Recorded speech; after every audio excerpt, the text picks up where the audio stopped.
What if one single sentence could quietly undo years of fear, doubt, and hesitation inside you? Not a long sermon, not a complex philosophy. Just one line, simple, clear, almost whispering, yet powerful enough to shake the walls you have built around your own heart. The Persian mystic Rumi wrote words that have traveled across centuries, not because they are poetic, but because they are piercing. They do not entertain the mind, they awaken the soul. And today I want you to listen as if one of these lines was written specifically for you, because maybe it was. The first phrase, "The wound is the place where the light enters you." At first glance, this sounds beautiful. But if we are honest, we do not like wounds. We avoid them. We hide them. We pretend they are not there. Yet Rumi suggests something radical. Your pain is not your weakness. It is your doorway. Think about your own life, the betrayal that broke you, the failure that embarrassed you, the loss that changed you forever. What if those moments were not interruptions, but initiations? Psychologist Carl Jung once said, "There is no coming to consciousness without pain." Growth is not born in comfort, it is born in rupture. So instead of asking, "Why did this happen to me?" try asking, "What is this opening in me?" Because sometimes the crack is exactly where the light has been waiting to enter. The second phrase, "What you seek is seeking you." This line feels almost mystical, but it carries deep psychological truth. When you feel drawn toward something, a calling, a dream, a new path, it is not random. That pull inside you is not accidental. Desire often reveals direction. Many people silence their deepest longings because they are afraid of disappointment. But what if that longing itself is evidence? The philosopher C.S. Lewis wrote, "If I find in myself a desire which no experience in this world can satisfy, the most probable explanation is that I was made for another world." Whether you interpret that spiritually or symbolically, the message is clear. Your deepest desires are clues to your deeper identity. Instead of suppressing what calls you, lean closer. Ask yourself, why does this matter to me? The very thing you are searching for may also be shaping you in return. The third phrase, stop acting so small. You are the universe in ecstatic motion. Most of us live as if we are minor characters in our own story. We shrink to fit expectations. We dim our voice to avoid conflict. We downplay our gifts to avoid attention. But Rumi reminds us that we are not accidents. We are expressions of something vast. This is not arrogance, it is awareness. The astronomer Carl Sagan famously said, "We are a way for the cosmos to know itself." Think about that. The same atoms that burn in the stars exist inside you. The same intelligence that organizes galaxies allows you to think, to create, to love. So why do you speak about yourself as if you're insignificant? Living small is often a habit learned from fear, but your life expands the moment you take responsibility for your own magnitude. Where are you playing small right now? In your relationships? In your creativity? In your faith? The universe does not move timidly, and neither should you.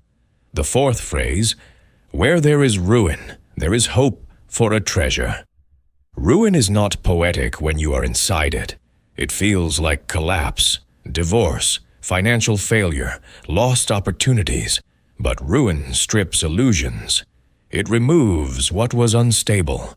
It forces you to rebuild, not what looked good, but what is solid. After a forest fire, new growth often emerges stronger because the old debris has been cleared away. In your own life, what felt like destruction may actually have been excavation. Viktor Frankl, who survived unimaginable suffering, wrote in man's search for meaning, that everything can be taken from a person except one thing, the freedom to choose one's attitude. Even in ruin, you retain the power to interpret your story, and in that interpretation lies your treasure. The fifth phrase: set your life on fire. Seek those who fan your flames. Energy is contagious. Passion spreads. But so does negativity. Look at the people around you. Do they ignite your courage, or do they quietly water down your ambition? Rumi is not suggesting reckless intensity. He is inviting intentional alignment. When you surround yourself with those who believe in growth, you begin to believe differently about yourself. Studies in behavioral psychology show that we unconsciously mirror the emotional tone of our closest circle. So choose carefully. If you want to grow, stay near those who are growing.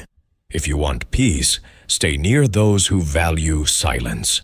Your environment is not neutral, it is formative. Now pause for a moment.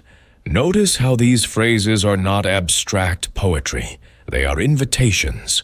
Invitations to reinterpret your wounds, to trust your longing, to expand your identity, to reframe your ruin, to choose your environment. And as we continue, the next lines will go even deeper into love, ego, silence, and the courage to let go. Because Rumi does not just want you inspired, he wants you transformed. The sixth phrase: your task is not to seek for love, but merely to seek and find all the barriers within yourself that you have built against it. This may be one of the most confronting lines Rumi ever wrote. We spend so much of our lives trying to find love, the right partner, the right friends, the right approval. But what if love is not absent? What if it is blocked?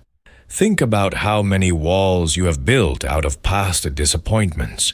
Maybe someone betrayed your trust, and now vulnerability feels dangerous. Maybe you were rejected, and now you hide your true self behind humor or indifference. The psychoanalyst Erich Fromm once wrote that love is not something you fall into. It is an art that requires maturity, discipline, and courage. To experience deeper love, you do not chase it. You remove what obstructs it. Ask yourself honestly, where am I guarded? Where do I assume the worst before giving someone the chance to show their best? Often, the greatest barrier to love is not the world. It is the armor we refuse to take off. The seventh phrase: silence is the language of God. All else is poor translation. Whether you are religious or not, this line speaks to something universal. Clarity emerges in stillness. Modern life is loud. Notifications, opinions, comparisons, endless commentary. We rarely sit without distraction. And yet, some of your most important realizations probably came in quiet moments, late at night, during a walk, after a deep disappointment. Blaise Pascal once observed that all of humanity's problems stem from man's inability to sit quietly in a room alone. Silence is uncomfortable because it reveals what noise hides, but it is also transformative. When you reduce external input, you amplify internal awareness. Try this in your own life. Create small rituals of silence. 5 minutes in the morning without your phone, a walk without music, a pause before reacting in conflict. Silence recalibrates you. It reconnects you to what truly matters instead of what simply demands attention. The eighth phrase: why are you so busy with this or that, or good or bad? Pay attention to how things blend. This challenges our obsession with labeling. We divide life into success or failure, right or wrong, worthy or unworthy. But reality is rarely that simple. Sometimes a failure becomes the foundation of your future strength. Sometimes what feels good in the moment weakens you long term. The Stoic philosopher Marcus Aurelius wrote in his Meditations that events themselves are neutral. It is our judgment about them that creates disturbance. Rumi is inviting you to step back and see the larger pattern. Instead of reacting impulsively to every situation, observe how it fits into the bigger tapestry of your life. Ask, what might this be teaching me? How could this serve me later? Wisdom grows when you stop rushing to categorize every experience and start learning from its complexity. The 9th phrase, when you let go of who you are, you become who you might be. Identity can become a cage. We cling to labels. I'm not confident. I'm bad at relationships. I always fail. Over time, those narratives harden into self-fulfilling prophecies. But what if those stories are outdated? Neuroscience tells us that the brain is plastic. It rewires based on repeated thought and behavior. That means who you have been does not have to dictate who you become. Letting go is not losing yourself. It is releasing a limited version of yourself. Consider how many opportunities you have avoided because they did not fit your current identity. Growth begins when you allow yourself to experiment beyond your familiar self-image. The future version of you is waiting on the other side of surrendered certainty. And now, as these ideas start to connect, notice the pattern forming. First, your wounds become openings. Then your desires become signals. Your smallness dissolves into vastness. Your ruins hide treasure. Your environment shapes your fire. Your barriers block love. Your noise drowns wisdom. Your judgments distort reality. Your identity limits potential. Rumi is not offering isolated quotes. He is mapping an inner transformation. He is guiding you away from fear-based living and toward conscious presence. But there is still one more layer, perhaps the most intimate one, because transformation is not complete until you confront the illusion of separation itself. The 10th phrase, you're not a drop in the ocean. You're the entire ocean in a drop. Sit with that for a moment. Most of us move through life feeling separate, separate from others, separate from meaning, separate from something greater. We measure ourselves against the world as if we are tiny fragments trying to survive a vast and indifferent universe. But Rumi dissolves that illusion. He suggests that the same depth, the same vastness, the same mystery you attribute to existence is already within you. This is not fantasy.